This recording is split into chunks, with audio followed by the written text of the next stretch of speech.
പൊന്നാനിയിലെ ജനകീയ ഹോട്ടലിലെ ഒരു ദിവസത്തെ വരുമാനം മുഖ്യമന്ത്രിയുടെ ദുരിതാശ്വാസ നിധിയിലേക്ക് കൈമാറി.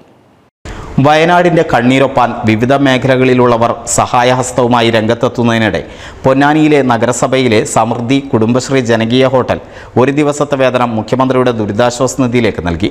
CDS 1 കീഴിൽ കുണ്ടുകടവ് ജംഗ്ഷനിൽ പ്രവർത്തിക്കുന്ന ജനകീയ ഹോട്ടലിന്റെ ഒരു ദിവസത്തെ വേതനമായ 3000 രൂപയാണ് ദുരിതാശ്വാസ നിധിയിലേക്ക് നൽകിയത്. അനവധി ആളുകൾ വലിയ ദുരിതം അനുഭവിച്ചുകൊണ്ടിരിക്കുകയാണ്. അപ്പോൾ എല്ലാ തരത്തിലും സമൂഹത്തിൻ്റെ നാനാ തുറകളിൽ നിന്നും അവർക്കുള്ള സഹായങ്ങൾ ലഭിക്കുന്നുണ്ട്. അതോടൊപ്പം നമ്മുടെ പൊന്നാനി നഗരസഭയിലെ സമൃദ്ധി ജനകീയ ഹോട്ടലിൽ ഒരു ദിവസത്തെ വളരെ തുച്ഛമാണെന്നറിയാം, എന്നാലും ഇവിടെ ഇന്ന് ലഭിക്കുന്ന മുഴുവൻ കളക്ഷൻ തുകയും മുഖ്യമന്ത്രിയുടെ ദുരിതാശ്വാസ നിധിയിലേക്ക് നൽകുന്നതിന് വേണ്ടി ഞങ്ങൾ തീരുമാനിച്ചിട്ടുണ്ട്.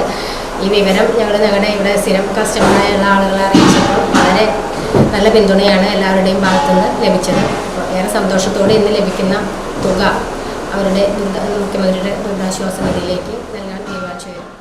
കൗൺസിലർ ഷാലി പ്രദീപ്, കുടുംബശ്രീ അംഗങ്ങളായ പ്രസന്ന, സരോജിനി, ഉഷ എന്നിവർ ചേർന്നാണ് തുക നൽകിയത്. NCV news, Ponnani.